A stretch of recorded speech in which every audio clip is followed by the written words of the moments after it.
Hello, I'm Michael Finn, holistic exercise and lifestyle coach, and today I'm going to talk about defensive set position for baseball. So this is all about putting yourself in a really good position so that when the play starts, you are ready to move or drop down and block the ball or anything else that you happen to need to do on defense in beat baseball. So we're going to start ground up and work our way up. So I tend to recommend different things for where you play on the field. So really quickly I will touch on that. If you play really up close, up front, and you play one of those short positions, you're typically going to want to stay lower to the ground because two things. Number one, you don't have as much ground to cover. And then number two, the ball's going to get, if the ball's hit pretty hard, the ball's going to get on you pretty quick and you're going to need to get to the ground quick. So you want to be a little bit closer to the ground if possible.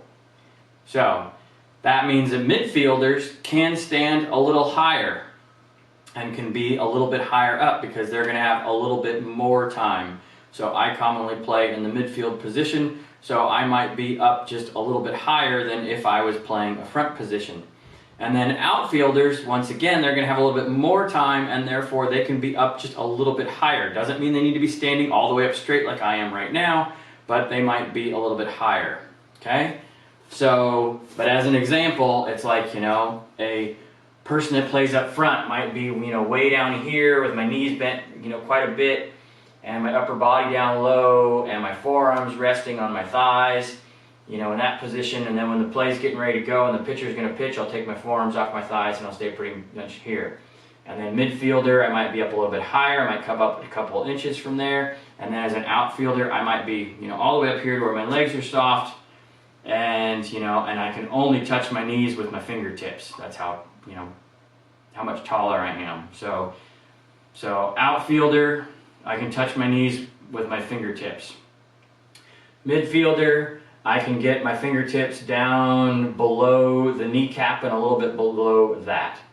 And then a person playing in the short front position, I basically can get my fingertips all the way down to my lower shins. If I go onto the inside, I can almost touch my inner ankles. Okay, so that's kind of like a way to measure about, kind of roughly, and it's all related to you too and finding a good position. So that's like depth. Now let's talk feet position. So when we're playing defense, we're going to have to move. The ball's not always going to be hit right at us, even though sometimes that would be nice. We're going to have to move forward, sideways, maybe even backwards a little bit. And so we need to put our feet in a position to where we can actually move. So if I put my feet really wide, way out my shoulders, which I do see some people do this, it's really hard to get moving from this position because I have a lot of weight way wide. And sure, this is really stable. Someone can come and push me from the side and I'm not going to go anywhere. But the problem is if I need to move, I've got to go way over here to try to move off to the side. So we want to make sure our feet are not too far apart. At the same time, we don't want to spend too much energy and we don't want our feet at hip width or inside hip width. So because that's going to make us kind of unstable and it's going to be actually harder to maintain balance while you're staying there in the position, and you're going to spend more energy. And especially when we're playing in these big tournaments where we're playing 2 and 3 games a day, you want to be energy efficient. So you don't want to spend a little bit.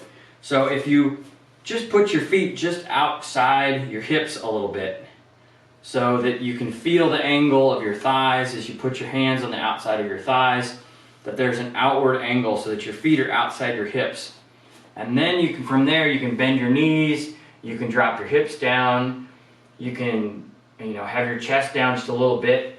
I tend to point the top of my head at the ball so that the sound actually hits my shoulders and it allows me to hear the ball better. So because the sound will bounce off of my shoulders and come back up into my ears, it makes it a little bit easier to hear, especially if the wind is blowing. If the wind is blowing, you don't want to put your face right into it because it will make more noise because you'll get all the wind spinning through the canals in the ears and making a lot of noise that way. And so if you point the top of your head at the ball, It will take the sound of the noise down a little bit more, but you'll still be able to hear the ball really well. Okay, so all these fun little tips that I'm throwing in the middle. So find that comfortable stance just out your hip width to where you feel comfortable, to where you can move one way and the other way really quickly. Okay, so that you're balanced and stable, but you can move quickly, so that your feet aren't too wide to where it's hard to move, and they're not too narrow where it's a little bit too easy to move. All right, so also, you know, just having your spine nice and long. So I'm kind of thinking about reaching out with my tailbone and reaching out with the top of my head so that my spine is nice and stable as I'm holding in this position. And then basically for me, when I'll be resting my forearms on my thighs until I hear the pitcher say, start the pitcher cadence. And then when he starts the pitcher cadence, I'll take those forearms off my thighs so that I'm ready to move and I'm ready for the play. But I'll pretty much stay in that same position the whole time. Okay? So, hope that all makes sense. If you have questions, don't hesitate to reach out to me. This is all about, you know, your starting position. I'm going to do a whole nother video on the best way to move out of this position to get where you need to go as fast as you possibly can. So look for that one as well. So reach out if you have questions. Make sure to subscribe, hit the like button, all those kind of fun things. And I hope you enjoy this and have a happy and healthy day. I will see you all in the next video.